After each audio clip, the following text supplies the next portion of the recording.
साकार मुरली 25 मई 2020। मीठे बच्चे, याद में रहने की मेहनत करो तो पावन बनते जाएंगे।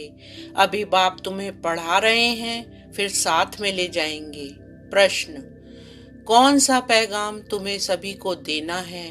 उत्तर: अब घर चलना है, इसलिए पावन बनो। पतित पावन बाप कहते हैं, मुझे याद करो तो पावन बन जाएंगे। यह पैगाम सभी को दो। बाप ने अपना परिचय तुम बच्चों को दिया है।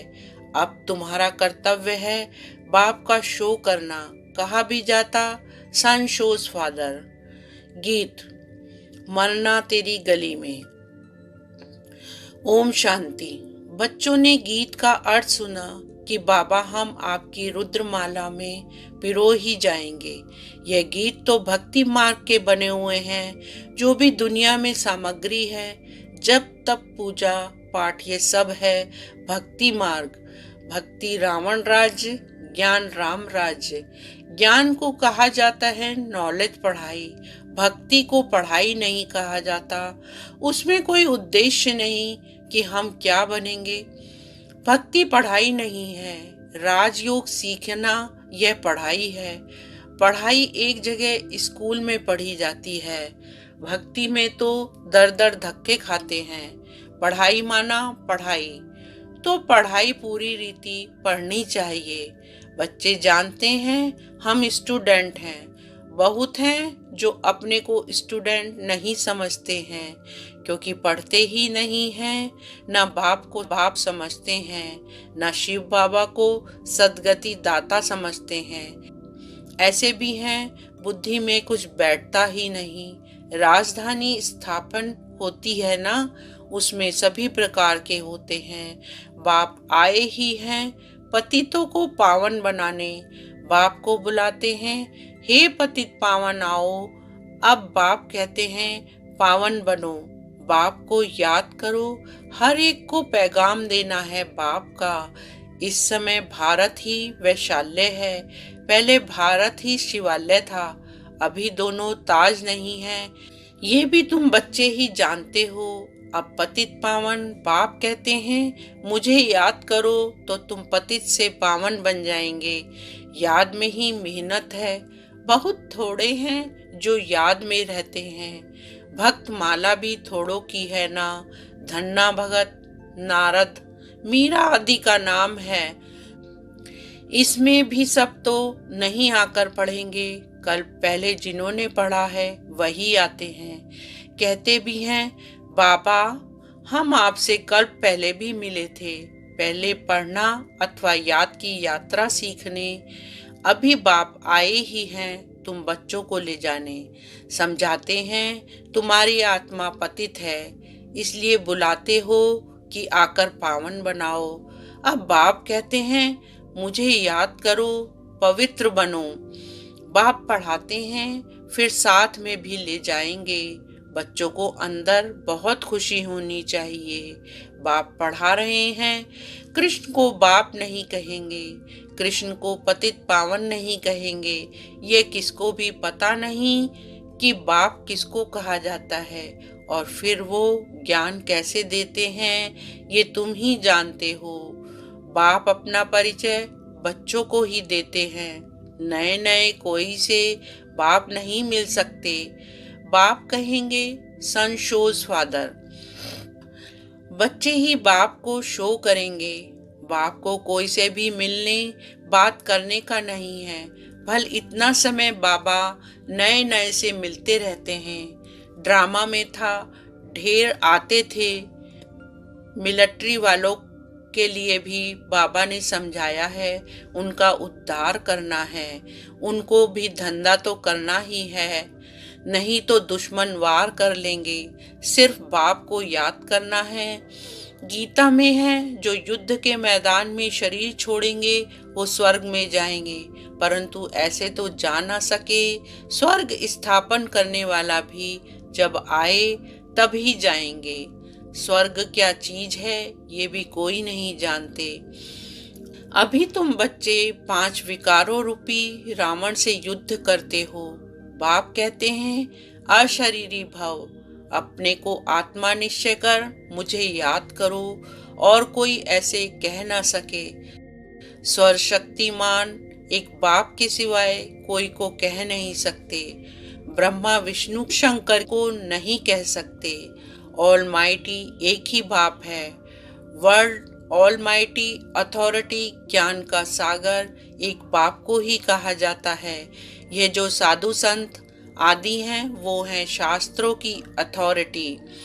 भक्ति की भी अथॉरिटी नहीं कहेंगे, शास्त्रों की अथॉरिटी है। उन्हों का सार मदार शास्त्रों पर है। समझते हैं भक्ति का फल भगवान को देना है। भक्ति कब शुरू हुई, कब पूरी होनी है, यह पता नहीं है। भक्त समझते हैं भक्ति से भगवान राजी होगा, भगवान से मिलने की इच्छा रहती है, परंतु वो किसकी भक्ति से राजी होगा? जरूर उनकी ही भक्ति करेंगे तब तो राजी होगा ना। तुम शंकर की भक्ति करो तो बाप राजी कैसे होगा? क्या हनुमान की भक्ति करेंगे तो बाप राजी होगा? दीदार हो जाता है, बाकी मिलता कुछ नहीं है। बाप कहते हैं मैं भल साक्षात्कार कराता हूँ, परंतु ऐसे नहीं कि मेरे साथ आकर मिलेंगे। नहीं, तुम मेरे साथ मिलते हो, भगत भक्ति करते हैं भगवान से मिलने के लिए। कहते हैं पता नहीं कि भगवान किस रूप में आकर मिले, इसलिए उसे कहा जाता है ब्लाइंड फेथ।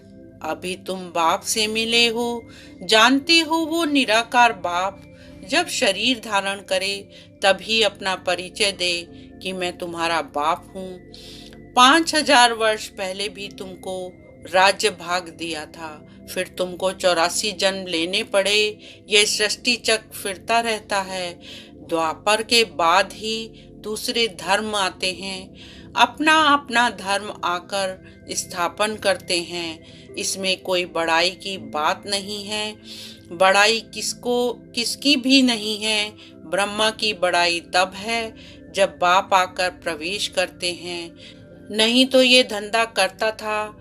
इनको भी थोड़े ही पता था मेरे में भगवान आएंगे। बाप ने प्रवेश कर समझाया है कि कैसे मैंने इनमें प्रवेश किया, कैसे इनको दिखाया। मेरा सो तुम्हारा, तुम्हारा सो मेरा, देख लो। तुम मेरे मददगार बनते हो अपने तन मन धन से, तो उनकी एवज में तुमको यह मिलेगा। बाप कहते हैं मैं साधारण तन में प्रवेश करता हूँ जो अपने जन्मों को नहीं जानते, परंतु मैं कब आता हूँ, कैसे आता हूँ, ये किसको पता नहीं है।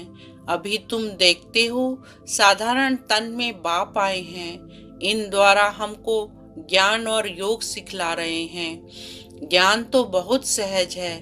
नरक का फाटक बंद हो, स्वर्ग का फाटक कैसे खुलता है ये भी तुम जानते हो। द्वापर में रावण राज शुरू होता है, अर्थात नरक का द्वार खुलता है। नई और पुरानी दुनिया को आधा आधा में रखा जाता है। तो अब बाप कहते हैं तुम बच्चों को पतित से पावन होने की युक्ति बताता हूँ। बाप को याद करो तो जन्म जन्मांतर के पाप नाश हो जाएं। इस जन्म के पाप भी बताने हैं, याद तो रहते हैं ना। क्या पाप किए हैं, क्या क्या दान पुण्य किया है, इसको अपने छोटेपन का पता है ना। कृष्ण का ही नाम है सांवरा और गोरा, श्याम सुंदर। उनका अर्थ कभी कोई की बुद्धि में नहीं आएगा। नाम श्याम सुंदर है तो चित्र में काला बना दिया है। रघुनाथ के मंदिर में देखेंगे वहां भी काला। हनुमान का मंदिर देखो तो सबको काला बना देते हैं। यह है ही पतित दुनिया। अभी तुम बच्चों को ऊना है कि हम सांवरे से सुंदर बने, उसके लिए तुम बाप की याद में रहते हो। बाप कहते हैं ये अंतिम जन्म है, मुझे याद करो तो पाप भस्म होंगे। जानते हैं बाप आए हैं ले जाने, तो जरूर शरीर यहाँ छोड़ेंगे। शरीर सहित थोड़े ही ले जाएंगे, पतित आत्माएं भी जा न सकें, जरूर बाप पावन बनने की युक्ति बताएंगे। तो कहते हैं मुझे याद करो तो विकर्म विनाश हो, भक्ति मार्ग में अंधश्रद्धा। शिव काशी कहते हैं, फिर कहते हैं शिव ने गंगा लाई, भागीरथ से गंगा निकली, अब पानी माथे से कैसे निकलेगा। भागीरथ कोई ऊपर पहाड़ पर बैठा है क्या, जिसकी जटाओं से गंगा आएगी। पानी जो बरसता है सागर से खींचते हैं, जो सारी दुनिया में पानी जाता है। नदियां तो सब तरफ हैं, पहाड़ों पर बर्फ जम जाती है, वो भी पानी आता रहता है। पहाड़ों के अंदर गुफाओं में जो पानी रहता है वो फिर कुओं में आता रहता है, वो भी बरसात के आधार पर है। बरसात ना पड़े तो कुएं भी सूख जाते हैं। कहते भी हैं बाबा हमको पावन बनाकर स्वर्ग में ले जाओ, आस ही स्वर्ग कृष्णपुरी की है। विष्णुपुरी का किसको पता नहीं है। कृष्ण के मुरीद कहेंगे जहां देखो कृष्ण ही कृष्ण है।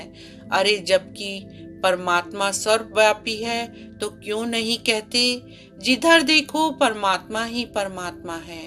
परमात्मा के मुरीद फिर ऐसे कहते ये सब उनके ही रूप हैं, वही ये सारी लीला कर रहे हैं। भगवान ने रूप धरे हैं लीला करने के लिए, तो जरूर अभी लीला करेंगे ना। परमात्मा की दुनिया स्वर्ग में देखो, वहां गंध की कोई बात नहीं होती, यहाँ तो गंध ही गंध है। और फिर यहाँ कह देते परमात्मा सर्वव्यापी है, परमात्मा ही सुख देते हैं। बच्चा आया सुख हुआ, मरा तो दुख होगा। अरे भगवान ने तुमको चीज दी फिर ली, तो इसमें तुमको रोने की क्या दरकार है। सतयुग में यह रोने आदि का दुख होता नहीं। मोह जीत राजा का दृष्टांत दिखाया है, यह सब है झूठे दृष्टांत, उनमें कोई सार नहीं है। सतयुग में ऋषि मुनि होते नहीं, और यहाँ भी ऐसी बात हो नहीं सकती। ऐसा कोई मोह जीत राजा हो नहीं सकता। भगवानोवाच यादव कौरव पांडव क्या करत भय, तुम्हारा बाप से योग है।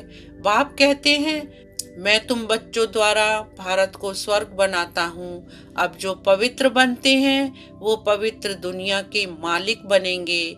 कोई भी मिले उनको यह बोलो, भगवान कहते हैं माँ में कम याद करो, मेरे से प्रीत लगाओ और कोई को याद ना करो। यह है अव्यभिचारी याद। यहाँ कोई जल आदि नहीं चढ़ाना है।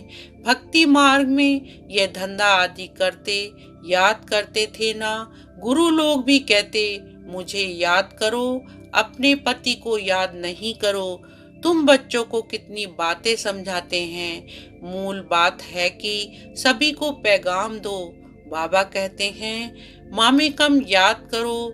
बाबा माना ही भगवान, भगवान तो निराकार है। कृष्ण को सब भगवान नहीं कहेंगे, कृष्ण तो बच्चा है। शिव बाबा इसमें ना होता तो तुम होते क्या। शिव बाबा ने इन द्वारा तुमको अडॉप्ट किया, अपना बनाया है। यह माता भी है पिता भी है। माता तो साकार में चाहिए ना, वो तो है ही पिता।